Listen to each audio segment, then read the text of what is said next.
Bueno, en esta imagen nos quedamos ayer. El bloque 3.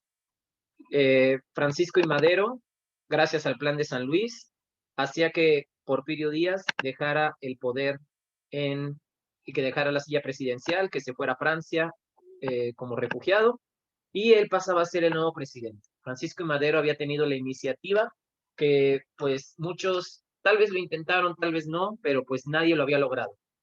Y con la unión del pueblo, gracias en este caso al pueblo unido, pues Porfirio Díaz se daba cuenta que realmente México ya no lo quería y que pues era momento de abandonar el país y abandonar el gobierno. Y es así como este señor pues se vuelve el presidente de México. Estas fotos ya son reales, estamos hablando de que ya estamos en 1910. La cámara fotográfica ya era un invento de la época. Entonces, ya no vemos imágenes como las del pasado, ¿no? Ya ahora sí vemos fotos reales. Vemos a Madero con gente de su gobierno, de su ejército, cuando él era el presidente de México. ¿Qué caracterizó principalmente al gobierno de Madero? Pues desgraciadamente Madero era un hombre que a pesar de que tuvo toda la fuerza política para derrocar el gobierno de Díaz, no tenía esa misma fuerza o esa misma convicción como presidente. Y realmente sus decisiones eran muy tibias. No tenía como que la fuerza o el rigor como para poder hacer las cosas. Entonces, bueno, recordemos que su lema, aquí lo tenemos arriba, sufragio efectivo, no reelección, hablaba de que en este caso que era el momento de no reelegirse más, de que el voto tuviera valor, sufragio significa voto, que es lo que hacemos cada vez que vamos a votar, bueno, lo que hacen los adultos, sufragan, es decir, votan. Ese lema que le hizo tan popular, después iba a ser muy cuestionado, porque se dice que Madero realmente después de su sufragio efectivo, pues ya no iba a ser tan efectivo, realmente quería reelegirse. Pero bueno, no se supo nada de eso, porque antes de que terminara su gobierno de Madero iba a ser asesinado. Les decía que fue demasiado tibia su manera de gobernar. Y entonces empezó a desesperar a todos esos ejércitos que también estaban luchando en la Revolución Mexicana, porque ya estaba despertado. Recuerden que él mandó a que iniciara la lucha por la Revolución el 20 de noviembre, incitó a los grupos, incitó a tantos personajes que ahorita vamos a ir viendo. Entonces había nacido una revolución, había nacido un movimiento revolucionario y Madero pues no supo cómo contener ante eso, tomó malas decisiones. Tal vez por eso no se le recuerda tanto como a otros personajes de la historia de México, ¿no? Y bueno, pues ¿cuál fue la peor de sus decisiones? Haber dejado al mando del ejército a este señor. ¿Alguien sabe quién es, muchachos? ¿Ubica quién es este personaje? A ver, espérame, Victoriano Huerta. Correcto. Se le conoce en la historia de México como el usurpador. Victoriano Huerta era también parte del ejército de Porfirio Díaz, porque Madero, entre sus terribles decisiones que cometió, fue dejar a... ¿Alguien tiene música por ahí? Fue dejar a Porfirio Díaz en el... No, sí, está ahorita como lo... Ya está. Fue dejar a Victoriano Huerta al mando del ejército, pues, de su ejército, del ejército maderista, cuando él era parte del gobierno de Díaz. Entonces, lo que cuenta la historia es de que él hizo una conspiración junto con el embajador de Estados Unidos de esa época, porque, bueno, Estados Unidos había sido perjudicado. Hay que recordar un poquito del porfiriato y de saber de que, acuérdense que Porfirio Díaz logró una gran estabilidad económica gracias a la inversión extranjera. Por eso se modernizó el país. Y pues por extranjeros entendemos también Estados Unidos. Entonces Estados Unidos era uno de los perdedores con la Revolución Mexicana. Pero bueno, convenció a este señor, traicionaron a Madero, lo encerraron en el Palacio de Gobierno durante 10 días hasta terminar asesinándolo. A ese evento histórico se le conoce como la Decena Trágica. Y esta es una de las fotografías de esa época. Durante 10 días estuvo encerrado y hubo una pues, balacera, hubo ataques armados hacia el gobierno de Madero, hasta que pues lo terminan asesinando a él. Bueno, lo terminan primero apresando y luego asesinando junto con su vicepresidente, José María Pino Suárez. Y él iba a tomar el poder a la fuerza. Victoriano Huerta se convertía en el nuevo presidente de México Y bueno, pues hasta la cara de malo tiene, ¿no? Siempre se le recuerda en la historia de México como el usurpador, porque pues está usurpando un lugar que no le correspondía. Esto solamente iba a provocar que todos los movimientos armados se alebrestaran más, se provocaran más, y que ejércitos como el de ¿quién estamos viendo ahora en pantalla? Emiliano Zapata, Pancho Villa. Pancho Villa, pero Francisco Villa, Doroteo Arango, el Centauro del Norte. Francisco Villa se levantaran en armas, bueno, ya estaban en armas, ahora como que nada más fue como que la gota que derramó el vaso para que pues la revolución entrara con todo, ¿no? El que Victoriano Huerta, perdón, tomara en este caso el gobierno de México, hace que los tres ejércitos, bueno, hubo muchísimos más, ahorita los vamos a ver en un mapa, pero los tres ejércitos que más te recuerdan los libros de texto, porque fueron los más grandes, es el de Francisco Villa, que tal cual se le llamaban los villistas, como su apellido, que realmente ni era su apellido, ¿no? Este era como que su nombre artístico. Que Porfirio Díaz era todo, Pancho Villa era todo un personaje, ¿no? Entre las cosas que suceden en la historia de México con Pancho Villa o con Francisco Villa, es de que junto con su ejército andaba un set de grabación y se grabó Las aventuras de Francisco Villa como una película de Hollywood de aquella época, porque entre todo su ejército andaban grabándole todas sus batallas reales así en tiempo real. Pueden encontrar eso en YouTube, pueden buscarla así tal cual y van a encontrar que existe la película, obviamente en blanco y negro y con una calidad terrible, pero pues es una de las cosas curiosas de la historia de México, ¿no? Cómo Estados Unidos anduvo grabando las aventuras de Francisco Villa. Entre todas sus aventuras también está que se metió al gobierno, a Estados Unidos a invadir y salió ileso, salió victorioso en los espacios que invadió. Y Francisco Villa realmente pues era un saqueador, su ejército estaba rodeado de gente que se dedicaba al saqueo, entonces cada vez que llegaban a un pueblo pues dejaban una gran devastación. Pero bueno, sus ideales era derrocar al gobierno de Huerta, ¿no? Derrocar al gobierno y lograr la libertad, y tenía mucha popularidad con la gente, ¿no? Era muy popular entre todos los que se acercaban a él y lo veían como un héroe, porque pues tiene esa parte, ¿no? Así como Villa, en la parte norte del país, en la parte sur, bueno, en Morelos, y no tan al sur, pero en Morelos, se levanta en armas este señor. ¿A quién tenemos en la imagen? Emiliano Zapata, por A Emiliano Zapata.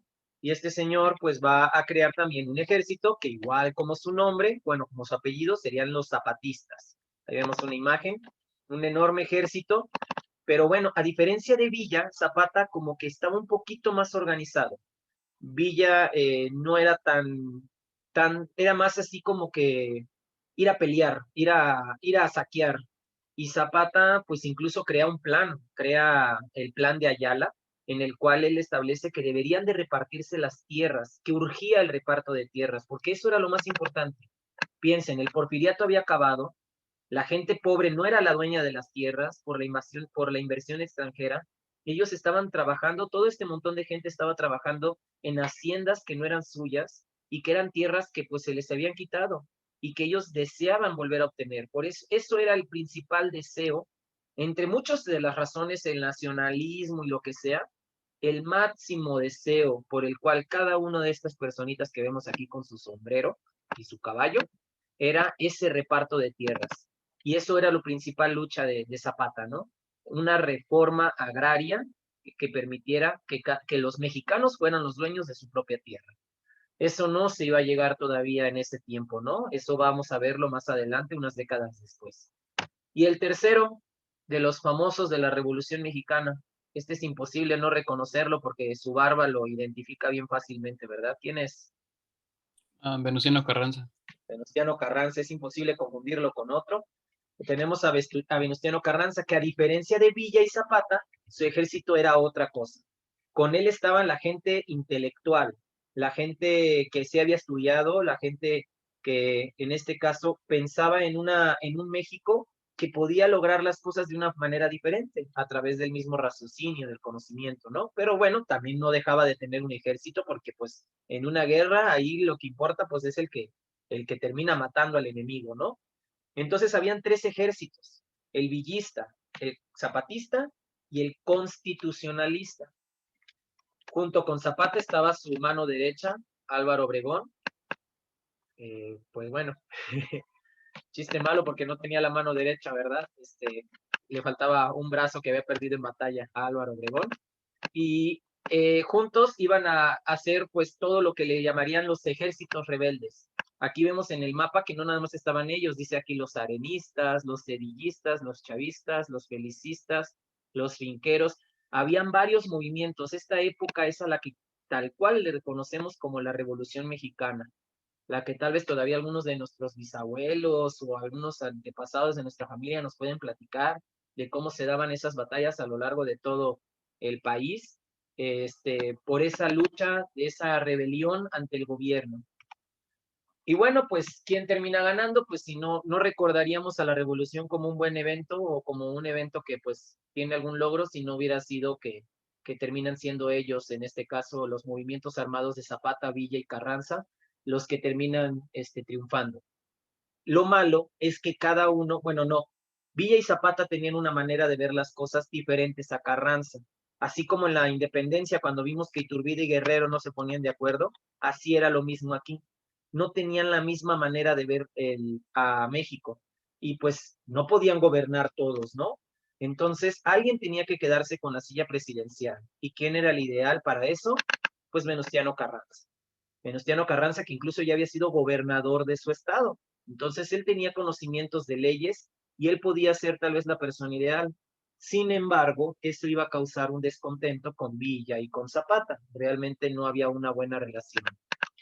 Cuando Venustiano Carranza asume el poder, crea el Congreso de Aguascalientes. Aquí vemos a un montón de gente constitucionalista. Ahí vemos que son los intelectuales, ¿no? No los vemos de sombrero y arriba de su caballito como los zapatistas. Vemos a gente de traje o gente que se ve que pertenece pues a la clase alta.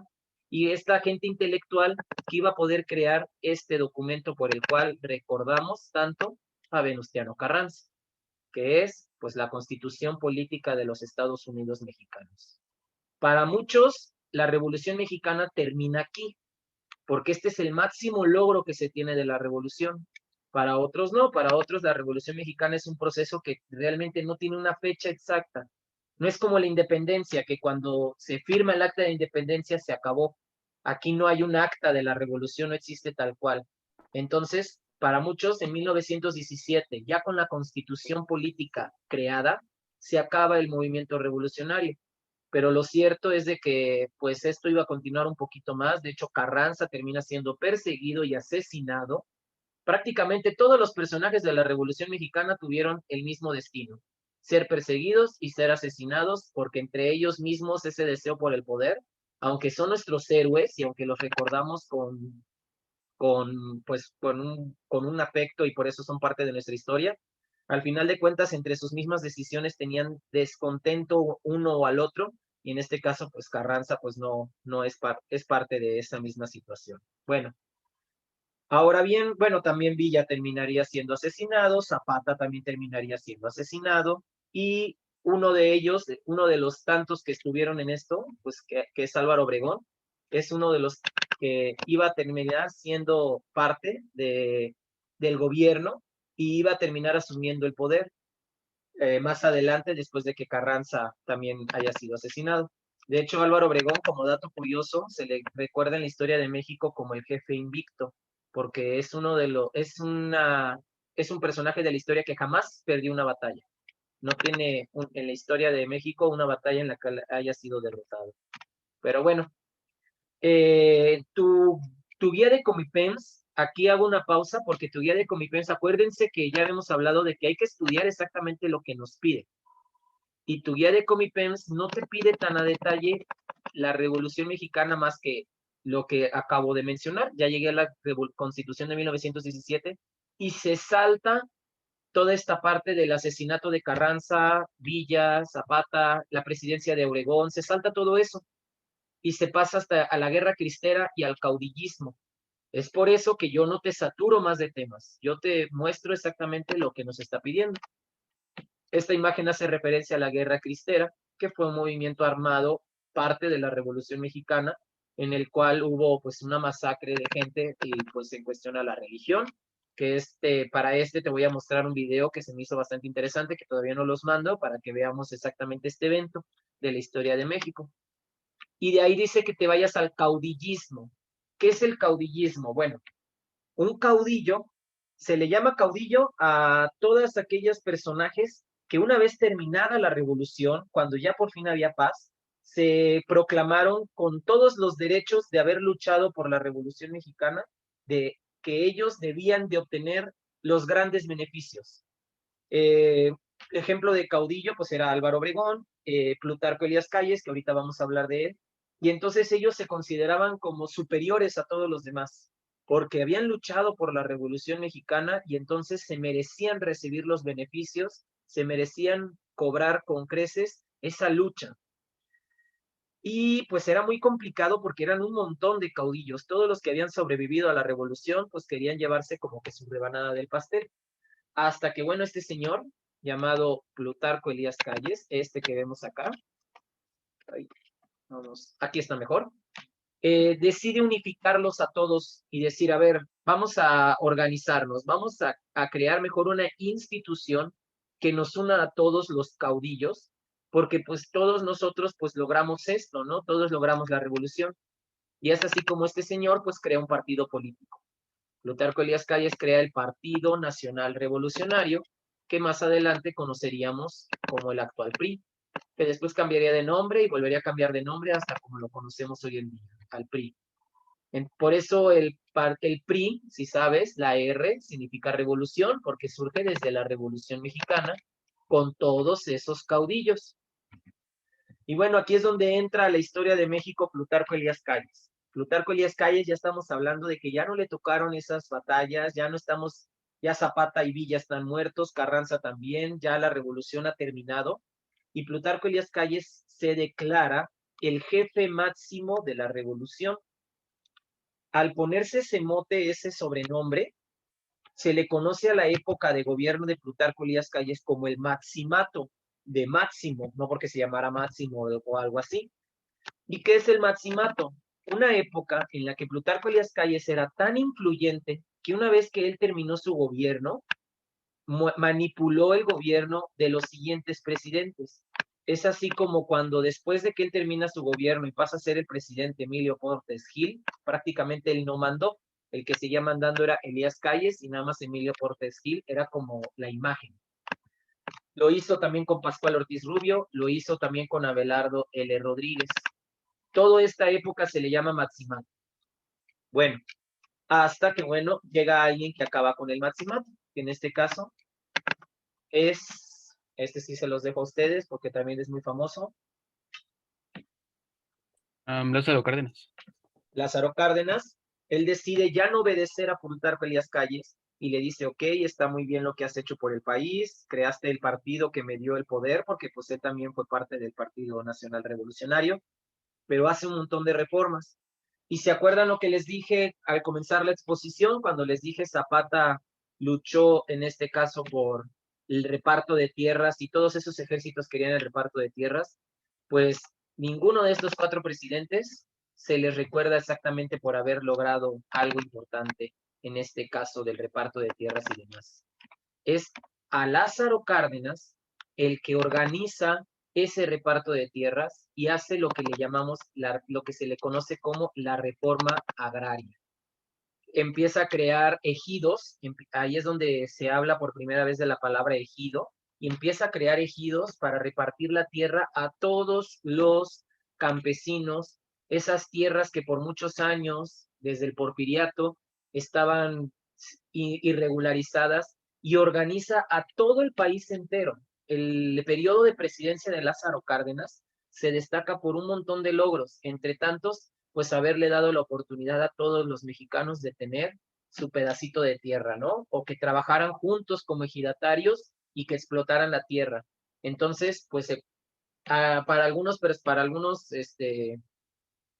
historiadores e incluso para mí en lo personal, yo podría decirles que Lázaro Cárdenas se podría decir que fue el último gran presidente de México, porque de ahí ya no te voy a volver a hablar tan bonito de un presidente en lo que sigue de la historia hasta llegar al presente.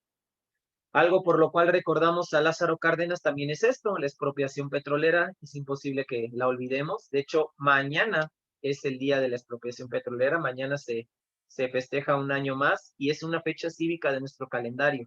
¿Por qué? ¿Por qué es tan histórica? Porque bueno, Porfirio Díaz, regreso a él, a Porfirio Díaz de nuevo, en su afán de modernizar a México, permitió que las empresas extranjeras de Inglaterra y de Estados Unidos vinieran a instalarse en territorio mexicano para explotar el petróleo. Y lo hizo porque México no tenía la tecnología, México no tenía cómo poder sacar el petróleo y aprovecharlo.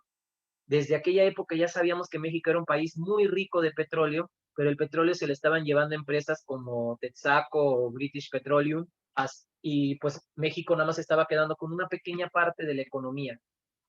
Cuando Lázaro Cárdenas asume el poder, la presidencia, él se da cuenta de que pues no era posible que las empresas extranjeras estuvieran llevando esa gran parte y había que entonces expropiarlas. ¿Qué es expropiar? Pues en este caso quitarles la propiedad, quitarles ese derecho. Pero no era cosa fácil porque las empresas extranjeras no estaban robándose el petróleo, les habían dado el permiso para poder explotar el petróleo. Así que Lázaro Cárdenas no las podía sacar por la fuerza y obviamente no las iba a sacar con el ejército. Estábamos hablando de Inglaterra y de Estados Unidos. Hubiera causado una guerra si los hubiera sacado a la fuerza. Entonces, ¿qué tenía que hacer Cárdenas? Pagarles, darles la cantidad de dinero que tenía que les correspondía en este caso para que por favor dejaran de explotar el petróleo y se retiraran porque el petróleo tenía que ser para México, para los mexicanos. Está en el artículo 27, de hecho, de esa misma constitución política de la que hablamos hace un momento de Carranza. ¿Y cómo lo logra? Pues para empezar, él ya era muy popular entre la gente. La gente lo quería demasiadísimo por esto que había hecho de la reforma agraria, la educación socialista. Él ya tenía muchos logros en su haber. Y entonces cuenta la historia, y no es una leyenda, es tal cual real, que todos los mexicanos pusieron de su parte para contribuir a poderle pagar a las empresas extranjeras y que puso lugares, puso espacios para recaudar fondos. Cuenta la historia de que muchos campesinos incluso llegaban hasta con sus gallinitas, con sus gallinas, con sus animales, a darlos al banco porque pues era lo que tenían, pero creían en Lázaro Cárdenas. En aquella época Lázaro Cárdenas lanzó un discurso a través de la radio, que era el medio masivo que existía y que bueno, me acuerdo que cuando vimos este tema, Tercero B, les mandé el discurso tal cual de Lázaro Cárdenas para que lo escucharan, en el cual él motivaba a todo México a decirles, vamos a pagarles a los extranjeros para que se vayan y el petróleo pasa a ser de los mexicanos. Y lo logran, y el 18 de marzo de 1938, las empresas extranjeras abandonan México. No fue tan fácil, hay todo un proceso que igual se los voy a mandar en el video que mandaré el día de hoy, porque pues sí hubo un poquito de resistencia, no fue algo tan sencillo, pero en resumen, se logra el 18 de marzo de 1938 y México pasa a ser dueño de todas esas empresas petroleras y del petróleo de que está, pues de por sí ya era dueño, ya pasa ahora a poderlo explotar. Y para eso crea una empresa, si sabemos cómo se llama esa empresa, ¿verdad? La empresa encargada de explotar el petróleo, muchachos. No la puse en las imágenes, pero pues es más que obvio, estamos hablando de Pemex, ¿sí? Exacto. Petróleos mexicanos, Pemex, que hasta el día de hoy sigue siendo la empresa encargada de explotar el petróleo mexicano. Muy bueno. Ya, bueno, no es cierto, no ha acabado. El bloque abarca un poquito más después de Lázaro Cárdenas. El bloque, vamos a ir tantito al PDF, me pide que lleguemos hasta la Segunda Guerra Mundial, que ya la vimos muy bien a detalle cuando vimos el bloque pasado, pero aquí me pide que desde la historia de México recordemos qué pasó durante la Segunda Guerra Mundial. ¿Por qué? Porque sí es un evento histórico en México, ya que fue un evento de crecimiento económico. Así como vimos en Historia Universal cómo fue todas las batallas con los nazis y cómo pelearon en todo el mundo y que la bomba atómica y todo eso, eso aquí no entra. En la historia de México, hablar de la Segunda Guerra Mundial es hablar de economía, porque pues nuestro país vecino, Estados Unidos, estaba en guerra y todas sus empresas, todas sus toda su parte de industrial estaba dedicada a crear armas. Hasta la más simple empresa estaba destinada a crear armamentos. Entonces no había quien cubriera las necesidades básicas de los estadounidenses, y pues su país vecino, que aparte era su aliado, México, pues se encarga de surtir de las necesidades básicas al país, a Estados Unidos. Eso le va a permitir a México un despunte enorme económicamente. Por eso la Segunda Guerra Mundial es un evento importante en nuestra historia.